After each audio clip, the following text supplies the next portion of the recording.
Wooey! We've done 4 weeks of Summer Slash. It's Summer Slash 4. It has 4 weeks. I wonder if we planned that. Maybe. Maybe we did. Maybe we didn't. It's been a Summer Slash Horathon. Hashtag Summer Slash. It's winding down.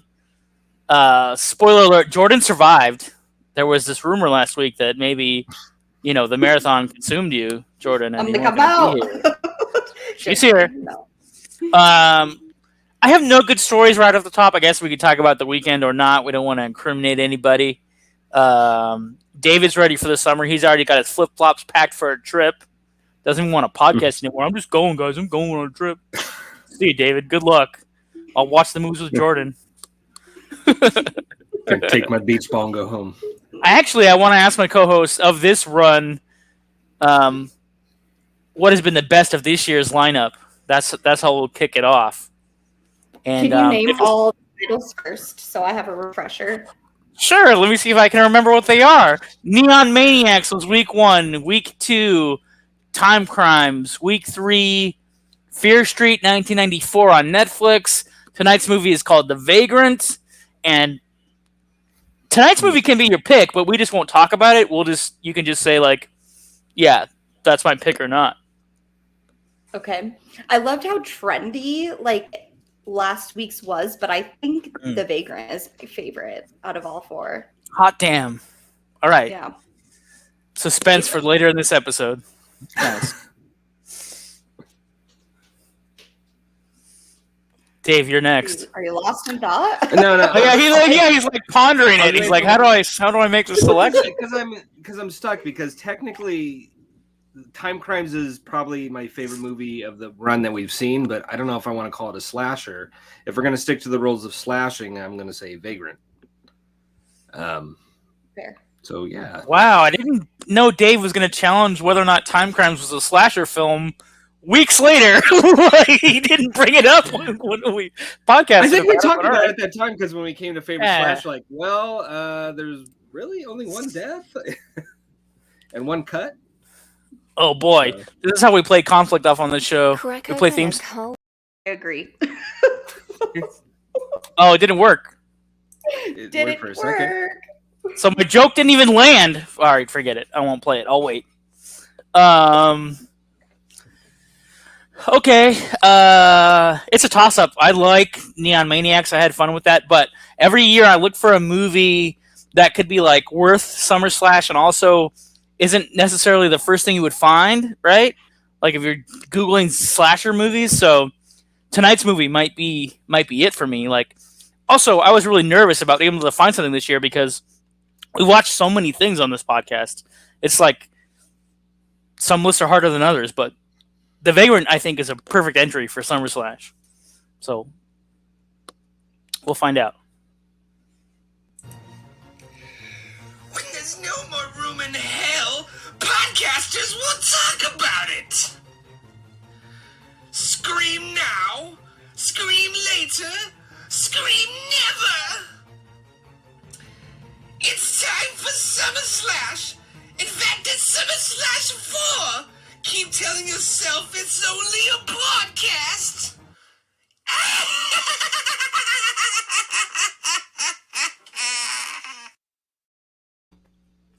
Here's some trivia. The Meeper is played by David Rogers, who you can hear on the Binge-Watchers podcast every week. Actor, comedian extraordinaire, writer. Sometimes he makes lists for us. He brings us dangerous details of these movies that we watch. Speaking of some of these movies, actually in headlines this week, it's the 40th anniversary of The Thing, 1982, by John Carpenter. Of course, that stars Kurt Russell, Keith David, Wilford Brimley, of all people, was like, guys, we got to figure this out. There's a thing and it's killing everybody. It's turning into them and then it's killing the rest of us. It's trying to survive, just an organism on its own, lost in the wilderness, which you kind of feel bad for. It's just a little parasite trying to survive in the Arctic cold. Doesn't know any better, doesn't know what it's doing. It's like a toddler, but it rips people to pieces. A toddler with a killing instinct. Have you seen The Thing, Jordan? Have not. I love this answer. You go to Jordan, she hasn't seen it. You can almost count on it. This is really fun. I know. And she's like, I'm on the spot again. This And is we're why gonna I like get we're fired. gonna do like anxiety disorder or something. It'll give you like PTSD. It's like it's coming. He's about to ask me if I've seen this movie at the table. Pretty much just waiting for it at this point. I'm like, Oh, dang. okay, yeah, no, good. I've got a long list. It's I got a really lot of good. homework to do. It's on like everybody's top 10 horror movie list. Was it last year, David, that we did the remake comparison between the Thing and the 50s Thing? It was last year, right? Was it last year or the year before? Anyway, in recent podcast memory, we did an episode comparing the two Thing movies, and you can go take a look at it, listen to it. Also, 40th anniversary of Conan the Barbarian, which I know is one of David's favorite fantasy movies, and he can't wait to rewatch it this year. Right, David? I actually don't hate that movie. Although I'm in a weird Changing your camp where story in 2022. although I actually like Conan the Destroyer better. I'm in that weird camp. Oh, yeah, me too. We'll get Jordan's take on Conan the Barbarian next month. Tune in for that. Good timing for the 40th anniversary. Jon Snow is getting a spinoff show from Game of Thrones. Okay, can we have more details? Because I'm super curious. Like, so it is a sequel. It takes place after the main series. If you guys remember, if you watched Game of Thrones, he and the Free Folk, who are also called the Wildings, I think, with the big guy with the red beard, Torrhen Giantsbane, he rides away with Jon Snow after Jon Snow's let out of prison because he technically killed the Queen of the Kingdom, but she was going to burn everybody. So he's like, I'm tired of this. And he executed her, and then he got thrown in jail. Then they let him out of jail. They pardoned him, only to go back to the Wall and be another like watcher on the Wall. You know, go back to the Night's Watch and be like a indentured soldier. But you know, his people are waiting for him, and so they ride off into the great wilderness. You know, which is whatever. He had the best ending. He had one of the best endings in the show. So, you know. And if you like the books, he was the prince that was promised after all. That's the prophecy anyway. Listen, I was excited when I heard the news. I mean, as long as they have Kit in it, I'm good with that. Like, yeah, supposedly they're in talks with Kit Harington to come back as Jon Snow. They have to, or else I'm not watching it. That's all I have to say. But who hasn't? We've all seen Game of Thrones, right? All three of us have seen. Okay. All right. I was wondering if I was talking to myself or you guys were following along and knew what I was talking about. Right. See, I like fantasy. I like Game of Thrones. Yes, see. I know. Me and my wife were talking about doing a whole series watch of Game of Thrones again leading up to that, but I'm a little behind if I'm going to do that. Yeah, well, you can just watch like the best of. What's that? Sorry, I interrupted you. I was just saying, I'm like, yeah, if you wanted to get through the entire series, like you got to start now because you only have like 2 months. 2 months. Yeah. Well, I had it planned out. If I started it at the beginning of June, I could have watched an episode a night, but I'm like already way past that. Oh, you're talking about House of Dragons, right? Which is the prequel that's coming out in 2 months. Jon Snow's probably like 6 months away, 4 months away. Is it? Did they give a date as to when it's coming out, or is it just a? No, we're like it's like negotiation time. Like, hey, what is it going to cost for Kit Harington to come back and play his most favorite character of all time? Like, he's kind of stuck. Like, he played this legendary character that's like a Superman level character, right? Like Jon Snow is like a legendary character now, and then he like went and explored being in other TV and other movies, and it didn't work. You know, he's like locked in like Christopher Reeve. You know, like this is it, man. Like we only want you to do this one thing, right? Like, or forever. like Daniel Radcliffe, like he's Harry Potter forever. Even though he did some good stuff, but I'm just he's still going to be Harry Potter forever. So, but I'm excited that he's going to play Weird Al Yankovic in the Weird Al Yankovic story. Like I'm super excited for that. But he has a similar problem. He'll always be Harry Potter. Yeah, always. Like Dave froze again. I love when Dave freezes. It's like he's thinking about things really hard and then can't get his thoughts out. I know. I was like, he actually was thinking earlier when I was like, oh, yeah, he doesn't think. He's just a reaction guy. Did you hear about Joker 2? Because in Joker 2, do you know about this? No, I was just reading your whole, your headline, and I was like, okay, like that could be cool. I mean, I like Lady Gaga in anything. Yeah, so they're in talks like to make Joker 2 with Lady Gaga playing Harley Quinn, but they say it's a musical, and I'm like, well, that'd be great. if she has like a shared hysteria with Joker and they think they're living inside of a musical, but it's normal for everybody else, but in their minds they're just like warped and crazy, right? So that would be really the contrast of that could be really fun.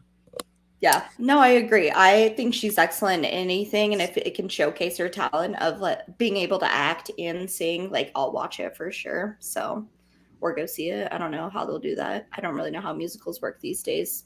I guess they're in movies now too, or always have been, but you know. Yeah. Yeah, could be good. Oh, tonight's movie. Hold on. I need He's to like, pull are you something gonna up. let him in? I don't know. Is he back? I don't know. He's not back yet. His icon will pop up on my screen if he's here. What am I looking for? This. Tonight's movie is The Vagrant. It's about a paranoid yuppie. He buys a house and then he gets terrorized by a homicidal vagrant from across the street in a vacant lot. However, the yuppie is so disillusional that he might actually be the real murderer. You'd have to watch it and see. It's got Bill Paxton, Michael Ironside, as well as the twisted character actor Marshal Bell, who plays the deviant coach in Nightmare on Elm Street 2, as well as the mutant leader KUATO in Total Recall. But, you know, I kind of feel like I'm not going to necessarily do a traditional spoiler alert this time, Jordan. What I'm going to do is just say, like, I feel like this is like a hidden gem. You know? Like, I would rate Vagrant as like a hidden gem. So I think the audience could probably guess which way I'm going to go later on with my rating system here. But if Dave is back on the program, it's been 2 weeks in a row that his camera doesn't want to cooperate. Oh man, it's almost like, Dave, we thought you got lost in thought and you were thinking just so hard about whether or not, you know, Jon Snow should have a sequel show or. What are your thoughts on the Joker musical?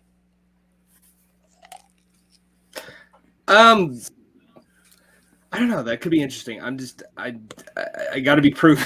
It's got to prove itself to me, and it has to prove itself to me. I don't know what to think about that yet. Them bringing on Lady Gaga kind of brings some, you know, something interesting to it versus somebody else. But I don't know. I mean, I like the first Joker, okay, but I wasn't like the hugest fan of it. But stay tuned, folks. We'll be back at 40 seconds. Dave will be back with his dangerous details of this movie.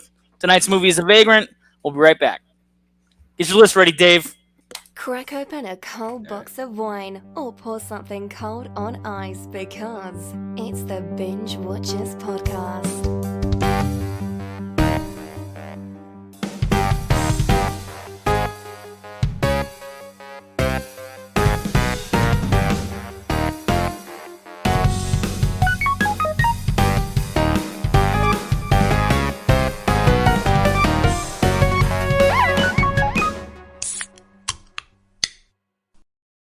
Oh, I almost timed the theme song to crack and open my own can for real at the same time it cracked open, but not exactly simpatico. It didn't exactly line up. But I tried, folks. I tried to do it for you so you could see a real can popping on screen. David, you got some dangerous, deadly details about The Vagrant that you want to share with everybody listening or watching at home? I do. Oh, but time out. By the way, Jordan totally pulled anchor for you about 10 seconds ago when you just decided to leave the show to go play Uno and then come back. Well, thank you. Did you win the round? No, because I was playing by myself. It's hard to play Uno by yourself. Actually, you can. It's on your phone now. Oh, that's true. Yeah, so some Vagrant facts. Director Chris Wallace is mostly known for special effects, having done the Nazi head melting scene in Raiders of the Lost Ark, created the Gremlins in the Gremlins, and won an Academy Award for the best makeup for The Fly. So he's got a bit of a pedigree there. Big time makeup guy. Big time. Yeah, very big. This was actually his second movie as a feature after directing The Fly 2. Unfortunately, this would be his last for 30 years until he came out with a documentary called Gremlins, A Puppet Story in 2020, although I couldn't seem to find it streaming anywhere, which sucks. The writer Richard Jeffries actually got the idea for this story because of a vagrant living across the street from where his apartment. It took him like 10 years to actually get this script produced, so it's something he had experienced himself for a while. So I don't know if this is going to come up on anybody's list. It's not a slash, but the SWAT team scene took 3 days to film, and they had to set up 1,500 squibs.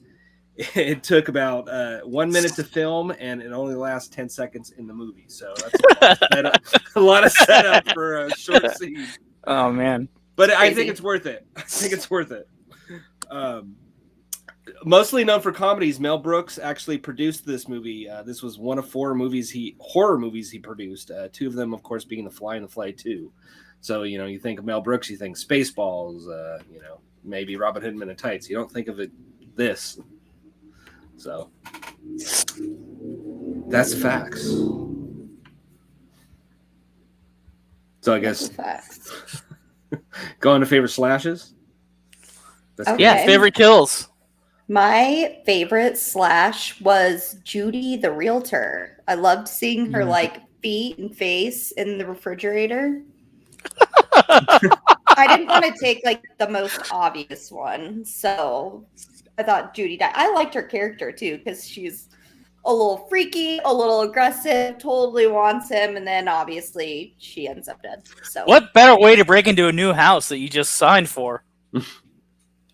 Yeah. There you go. I mean, kudos to him for having a little bit of I don't know, standards or restraint. Maybe he had some restraint, some discipline, because he doesn't accept her first offer, right? Right. Because you're right. She comes on to him as soon as he, away. Yeah. But I can understand. She's celebrating. She just sold the house, man. We don't know how long that was on her docket to sell. You know what I mean? Got to celebrate. Yeah, especially being across from a vagrant. I'm sure it took her a long time to sell it. But yeah, I mean, he had ED as his lady friend. And then obviously she was like, I'm out. You're crazy. So yeah, Judy. Judy was my favorite kill. What about you, Dave? Dave's gone. And he's frozen. I could say it for him. I'm just kidding. Oh, you think you know what his favorite kill is? Well, I felt like the obvious one is, and I don't know if I want to say it because I want to give him an opportunity before he gets back, but poor Dave. Yeah. Do you want to wait till he's back? Do you want to say yours, John? Sure. I'll go with my favorite kill. Sorry, folks. We're having technical difficulties. I don't know. Dave's computer has been giving him a run for its money the last couple of weeks. So send your donations now. We'll buy Dave a new microphone and a new computer. Oh, my gosh. You're right. It shouldn't happen to a show this large, and I'm freaking out inside, but I'm going to keep the show going because the show must go on. But just know, folks, I am freaking out. Okay.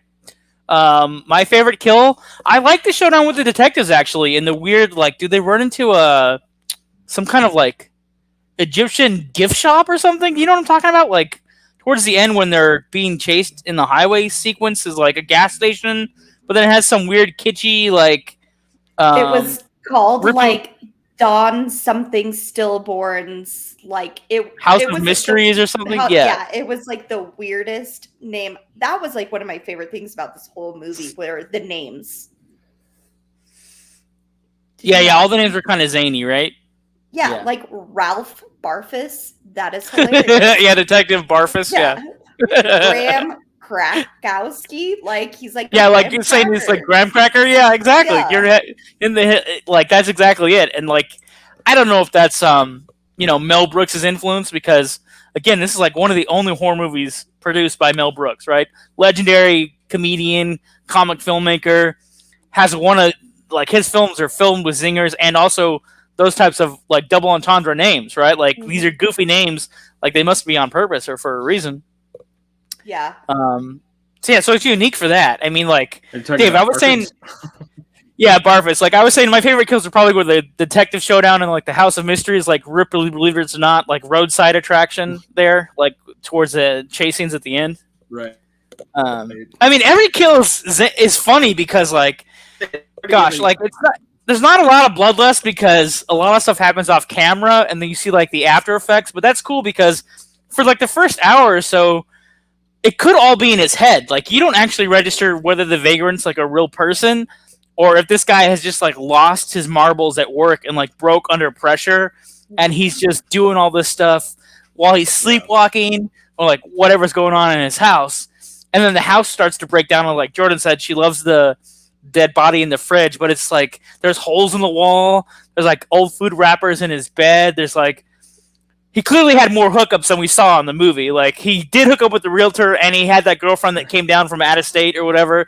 But there's like lingerie and stuff all over the house. So, the guy is like having like a second life at night, you know.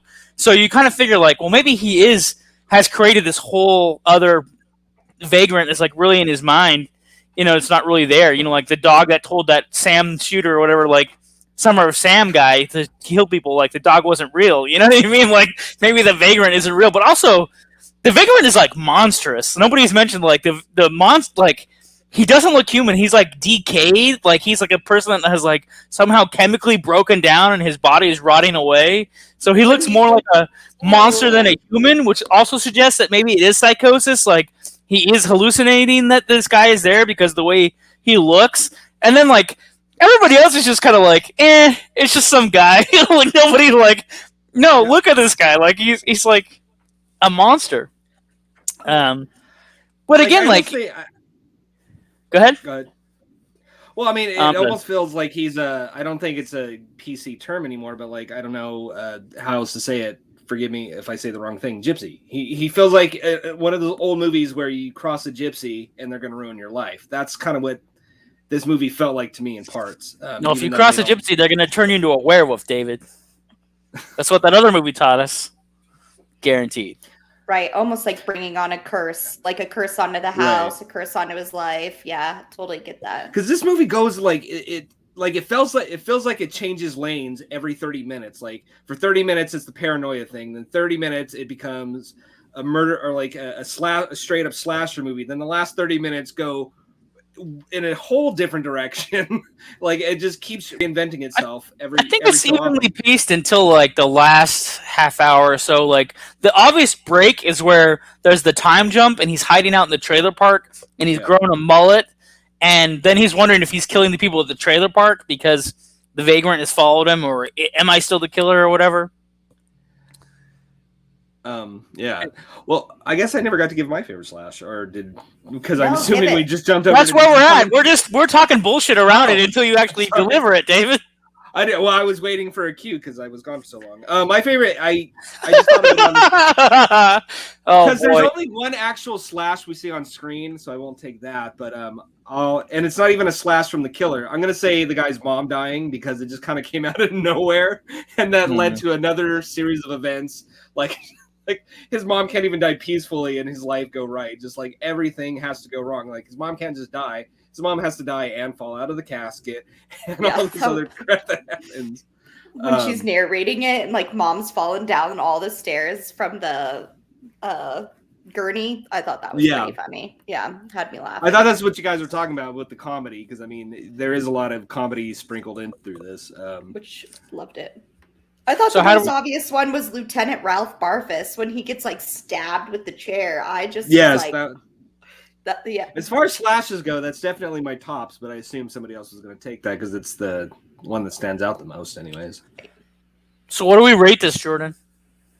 I mean, it's a Scream Now for me. I would tell like everybody to watch this. I loved the set design and like the makeup was disgusting. It did get pretty goopy there too when the vagrant like falls at the end into that pit of cacti. It was, I liked it a lot. Scream Now. Dave? This is one I thought I was going to come in Scream later, but the more I've had time to sit and think about it, the more I like this movie. So it is a Scream Now. If you don't like it immediately, just let it sit in your brain for a few, because this movie keeps going in different directions. Like I said, I really liked it. It is definitely a different kind of slasher movie. So yeah, Scream Now. John?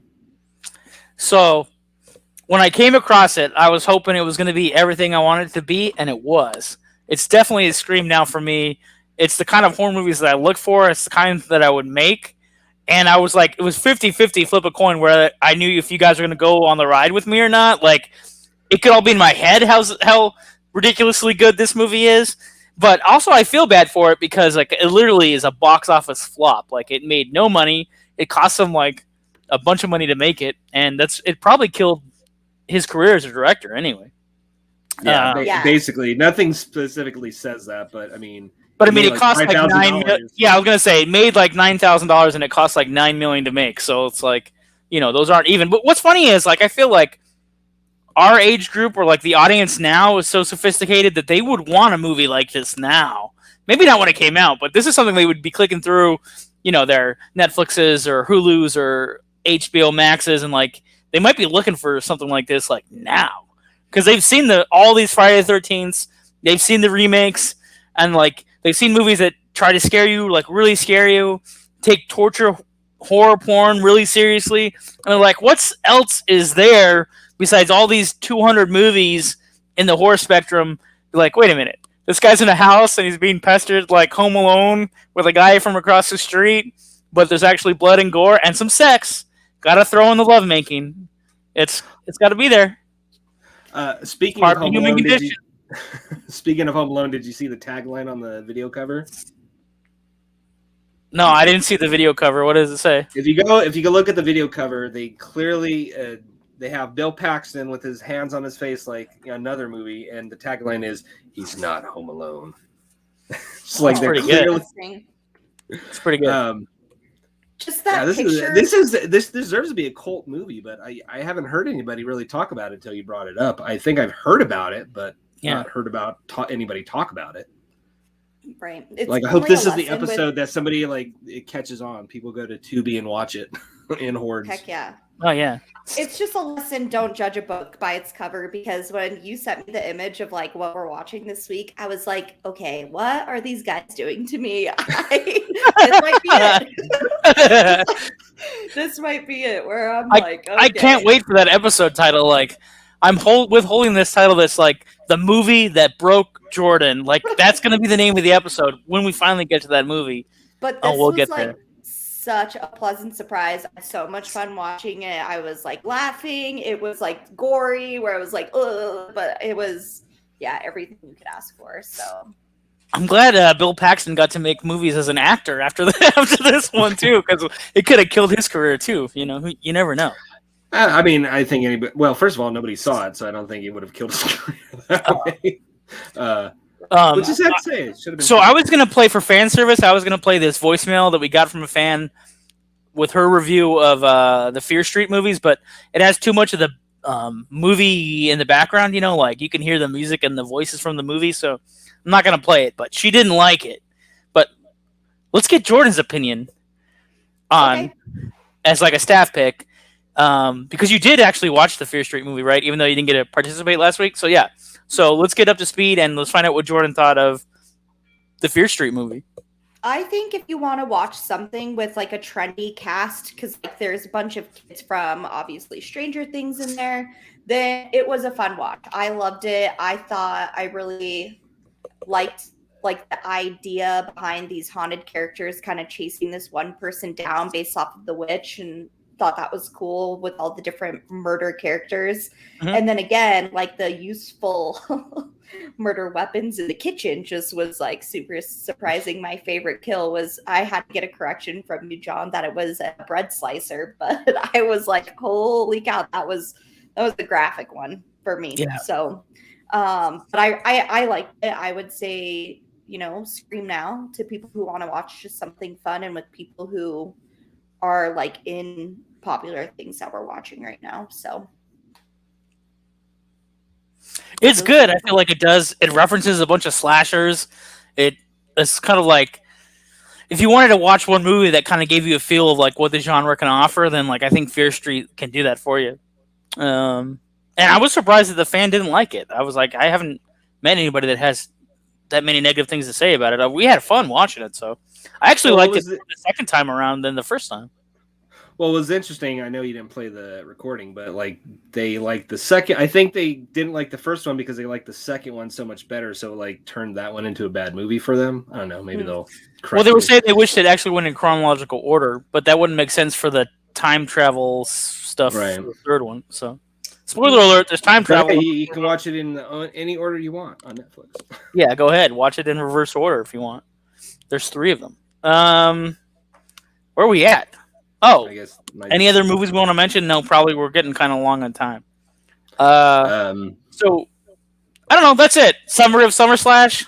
It came and went. No, actually, I hope what Dave said is true, that people listen and then they go and watch The Vagrant and they can tell us whether you think it's BS or a hidden gem or whatever else you want to tell us. And then I'm excited because we're going to do a genre that we haven't touched on, which is like fantasy movies. And David knows in like my top 25 movies, at least 10 of those are fantasy related. But we like to poke fun at David about how much he loves anime. He really doesn't, but we always say he does it every year. Like, get ready, it's another anime, David, which you love. Same thing with fantasy movies. Like, Dave claims he likes fantasy movies, and he mentioned, the fantasy movie that everybody watches. Like, oh, Lord of the Rings. Yeah, like that's everybody has seen that one. But Legend. Ooh, Legend. Which version? Director's cut or theatrical? If they could put the Tangerine score in the director's cut, then it'd be perfect. Oh, alternate edition, huh? Guys, I think I'm finally mature enough to watch those movies, but mainly it's because I am practically narcoleptic and I am not going to watch anything where I fall asleep and I wake up and I fall asleep and I wake up and it's still playing. So that was the last time I tried Lord of the Rings and I have not seen a single one. You know what? In all fairness, I will defend you on that, Jordan, because it took me a while to actually appreciate them. I did the same thing when they first came out, and I did the same thing. I don't know why. The last I watched it over Christmas break a year or 2 ago, and it got better with age. So I don't know. Give it another shot. I am willing to do it, and I bet I'll love it. Watch it like a miniseries. Maybe watch an hour or 2 at a time, and then stop. Come back to it later, because that's kind of what I did too. Watch it like a Netflix series. Yeah. I don't think I could do it in one sitting. So I'm going to definitely do it again because I would say fantasy is one of my favorite genres to watch and read and all the things. So I'm excited to get those in the list someday. But yeah. So folks, come back next week. We're going to kick off our Quest for Movies Fantasy Movie Month. David may take a vacation instead, but Jordan and I will be here talking about unicorns and magic fairies and death spells and everything else. Blood and gore and passion. Everything a fantasy movie has. Tonight's episode was brought to you by Eddie. We'll go to a brief message from them, and then we'll be back to say goodnight.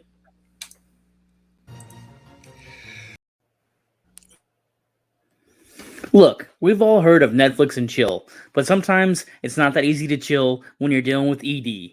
That's why there's Eddie, a revolutionary device designed to help with symptoms of erectile dysfunction. Designed by urologists, Eddie is an FDA Class 2 medical device that's been shown to help men increase intimacy levels with their partners.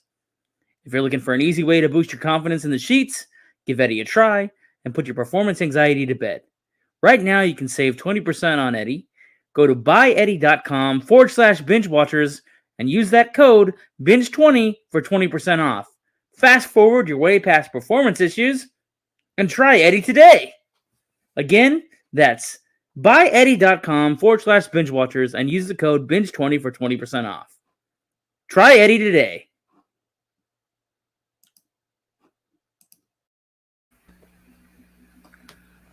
Hello. Thanks for watching. Thanks for listening. We'll be back next week with fantasy movies. Anything to add, David? Go check out The Vagrant. Get the numbers up on that. Plugging that number hard. We want to make sure that they go into the black sometime this year, even though it's been 30 years of. I don't think they made it. No. There's like maybe like a handful of people that know about that movie. I wonder if remembers that he produced it. Probably not. The guy's like 90. All right. Before his 97th birthday, let's make sure that we get profit up on this movie, David. It's your job. Are you going to buy and release The Vagrant on 4K? You buy the rights? I think Shout Factory or Scream Factory has that one under their belt. So those bastards. Not. I know they had the Blu-ray. Go check it out. Any nasty last comments, Jordan? Ooh, sassy last comments. No, just go watch The Vagrant. It was a good one. So, favorite one in the series.